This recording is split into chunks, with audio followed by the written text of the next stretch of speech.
I try to teach a concept that I dubbed smart money. And that means trading when it's smart to do so. Not, well, I got time to be in front of the charts. I have time to be here, and therefore the market should submit to my will and or my system. And sometimes, as we have seen, it simply doesn't want to do that. Now, what makes this market right now low probability? Well, I'll give you a couple things. I tweeted this morning rather early asking what the criteria was, list the criteria that would constitute a high probability trade setup. Number one, you have to have some measure of understanding where that weekly candle is going to expand to. And I don't have that. I haven't had it for, going over 2 weeks now. And I've admitted it, and I've been upfront and told you, I don't have a real good read on what it wants to do. I want to teach, as I've been teaching, if we're going to look for a setup, it needs to have some kind of higher time frame draw on liquidity. Why do I believe you, as the analyst, where do you believe the market's going to draw to on a higher time frame?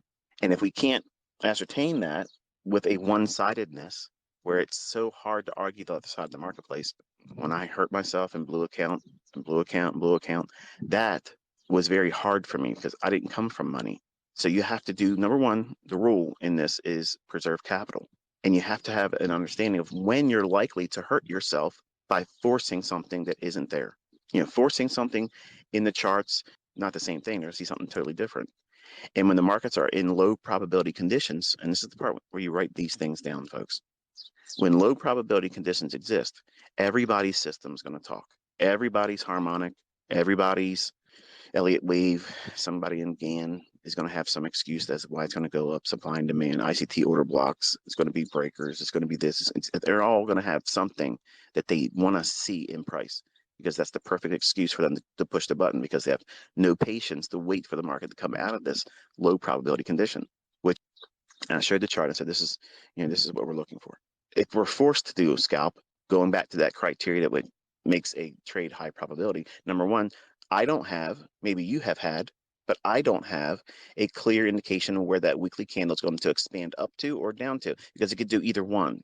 And because it can do either one, I have to wait. I'm not out here trying to show you I'm a jack of all trades in every single market condition every single day. I'm teaching you how to follow a model. I'm teaching you also how to look for high probability.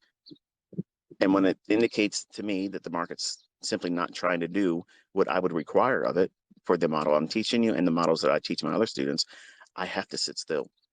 And there's nothing wrong with that. That's not weakness, that's an advantage, because there are people out there that I'm quite certain, one of my students admitted it on Twitter to me, and you can see it. He tweeted right directly to me, said he lost $40,000 this month. And I'm not trying to make light of it or make fun of it, but that's the reality of this. If you don't know what you're doing and you can't control yourself, become impulsive and you push, try pushing a boulder up a mountain. That's the equivalent of what you're trying to do right now. Take a step back. You might be seeing people out there getting lucky. I promise you, folks, if they continue to do this kind of stuff, the market will shred them. Anybody can get lucky. And I got lucky for months when I first started, and then the inevitable came. So don't look at, well, I might get lucky during this because I don't have the time, the benefit of time. Sitting still is a skill set, because capital preservation is the number one rule in speculation. Because if you can't follow that rule, it doesn't matter how good your system is. It doesn't matter how good your mentor is. It doesn't matter how many competitions you won, how many trophies you got, how many people like your posts, how many people follow you on YouTube. It does not matter. All of that will not help you if you cannot control and keep your money. And by me teaching and preaching and doing it, when I have nothing to act on, pushing in this environment, pyramiding in this environment, stupid. Don't do that. You're not in a low resistance liquidity run condition. You're not in a market that wants to get somewhere real quick. Think about this for a second, folks. Meaning that the market can behave in a manner that does not allow you to profit or participate with an opportunity that would result in a gainful outcome. It can do things irrationally, stay in a range that just simply doesn't permit you to do what you want to do on a typical basis of trading a certain model, looking for this thing to happen, looking for that to happen. It can do that longer than you can endure it and stay solvent, meaning keeping your account. You blow your accounts faster than the market can leave that state of irrational behavior. But you keep pushing this in environment, trying to demand things from it that it's not likely to deliver to you. It's going to bite you.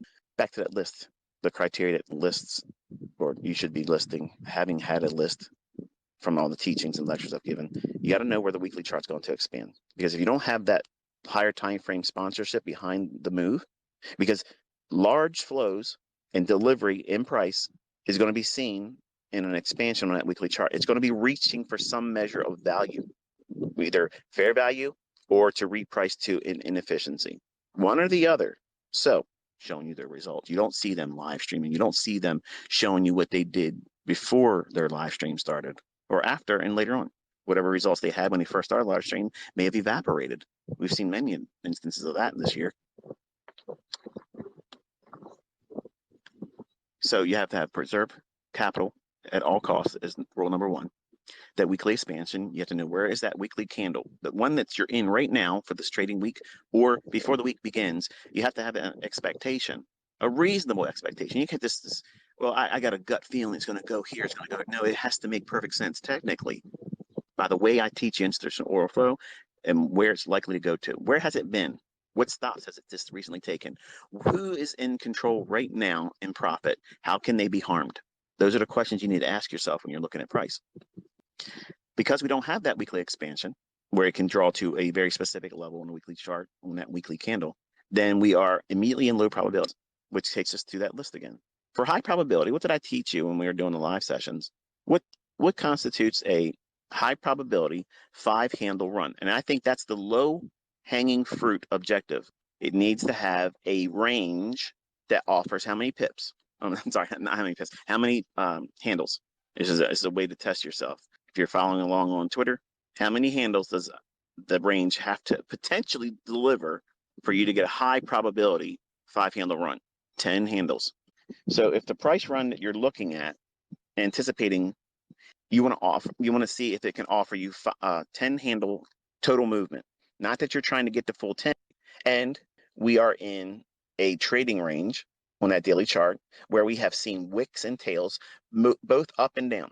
So we have a balanced price range, expansion up and down, back and forth, back and forth. Now imagine that range was an empty space and you had a crayon and you were 5 and 6 years old again, and you were instructed to color that in. That box that I shaded is essentially been colored in, both up and down entirely. So it's balanced. Price has traveled up and down in that range, both ways, multiple times, multiple days. So where's it going to go next? I am submitting to you, and I've said this last week, I don't have a clear indication where it wants to go. So immediately that checks the first box. I am not in high probability conditions. No weekly draw. Immediately checks the box. We're in low probability. We're in a trading range. So it's in a balanced price range. We don't know where it's going to go. But now look at the price runs. How many of the price runs that you are trying to partake in, how many of them had the potential to pay out 10 handles? So I have to excel when I know everything is in my favor. It needs to be one-sided. That doesn't mean a trending market. The market needs to be poised to move in a specific location from the weekly chart where I can see that clearly. Okay, I have my bias. I'm going to operate just in that. I'm teaching you how to do that. And that way you can go into the marketplace and study price action with that mindset. Did they break the algorithm, or did we break the algorithm? There's too many people out there that knows how to do it now. And now it's changed. They've changed everything. There's a different kind of price action. When you're feeling that, what you're feeling is inexpensive, where the market just isn't in a hurry going anywhere. And that's kind of like what this feels like to me. It feels like the behavior that a classic mid-summer price action would look like. And you have to be very careful not to push real hard when it's trading like this, whenever it forms. But you have to have the eye and the observance of when it's there to just backpedal and say, okay, I'm not going to push real hard. Because market environments are going to shift in and out from high probability to low probability, and to periods where I've openly stated that if it's not giving me the indications of what I would look for in terms of price signatures algorithmically, then I have to submit myself to, I don't know right now. Don't do that. The market's not behaving in a manner where it's so easy to go in and just walk up to the money tree and pluck it off. We're not seeing that right now. The tree is fruitless at this moment. Give it a chance to bloom and blossom. There's harvest times. There's a time to plant, there's a time to sow, and there's a time to reap. And right now, You just got to wait. Wait. There's nothing wrong with that. If price is not showing me those signatures, it's indicating that I should not touch it. It will chop and bang around and run up and down, taking liquidity in the nearest short-term basis and then frustrate you. They won't have these sustained runs. They won't run for specific price levels that I teach. It'll have deeper retracements, sharper retracements, all the while not doing very much in terms of price runs. So it's not something to be wrestling with. Just submit to it. Just allow it to be part of your learning curve. Poor and not having a lot of money, you can still live. You can enjoy life, but money only allows you to afford things that most people can't. And when you have a lot of money, you have a whole lot more worries. More people want to take it from you. More people are going to look down at you because you have it. You think that the money that you're trying to make with this is going to make you a rock star, and people are going to look up to you and like, wow, look at you, man. I want to be like you. No, in reality, they look at you like you're not going to be looked at like you want. Let's put it that way. And certain weak individuals are going to come around you and try to befriend you because they want what you have. And when they realize that they can't get it, then they'll show their true colors. So it's hard to see real friendship. It's hard to know real relationships when you have money. You don't know a person's real intent, and you always have to second guess it. And when you don't have a lot of money, your friends are more friend. You can trust your relationships because they love and trust you. And a lot of you young guys out there are in a rush to get this millionaire status, and you're young, and you're going to make the same mistakes that I did. Have gone the way of leaving the 9 to 5 mentality. Now, there's a lot of people that fail trying to trade. The idea is this: by preparing for scenarios that allow for the highest probability for you to profit and understanding where the snares are, where's the pitfalls, where's the things that you're going to likely do harm to yourself, and avoid that. Don't even walk in that area. Don't even venture into that jungle. And right now, the way the markets are behaving, it's literally like taking a bloodbath and walking into the jungle, waiting to be devoured by the first thing that gets its claws into you. And then wondering as you're being eaten alive, why did this happen? Who's responsible for this? Who can I blame for this? Someone owes me restitution. No, you made a very poor choice. You were ill-equipped, and you went into a dangerous condition and situation, assuming that you would survive it and have no harm done to yourself. That's the equivalent mentally. That's what you're doing right now by trying to trade in this environment. But when we're in high probability conditions and low resistance liquidity runs, that means that the market's really easy, like butter. Just slides right on into where you want it to go. It's easy to see it happening. It's easy to see what it wants to do. It's easy to see the entry points. Everything is easier than in this environment. We're seeing people that don't really know what they're doing, getting lucky and claiming it's skill. And some of you fall victim to believing that stuff. I did too as a 20-year-old. I thought everybody that was showing me results was being honest. They were able to do that. And I am absolutely 100% being transparent with you. If I see it coming, I'll tell you. If I don't see it, I'm going to tell you I can't see it right now. And that's not an algorithm being changed. It's not me being the catalyst for the entire monetary system being restructured and done all over again.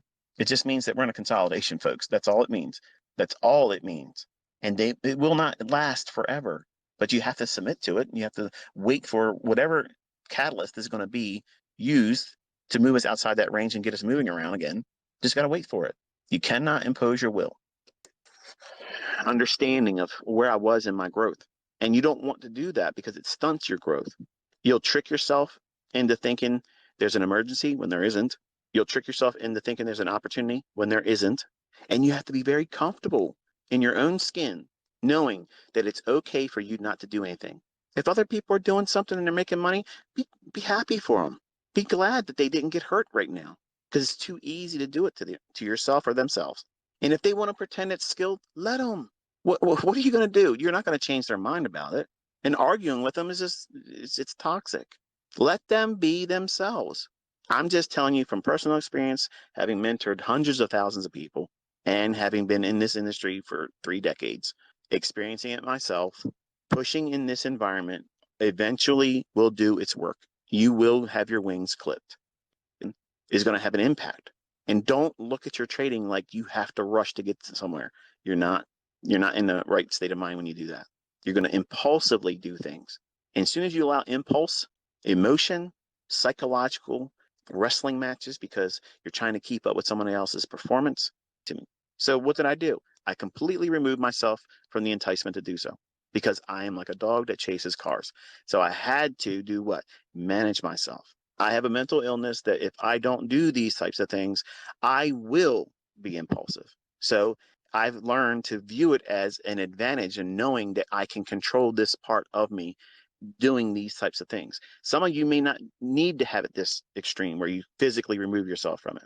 And others may think, well, I'm going to go that route. And that's the only way I'm going to be able to protect myself from doing harm to myself.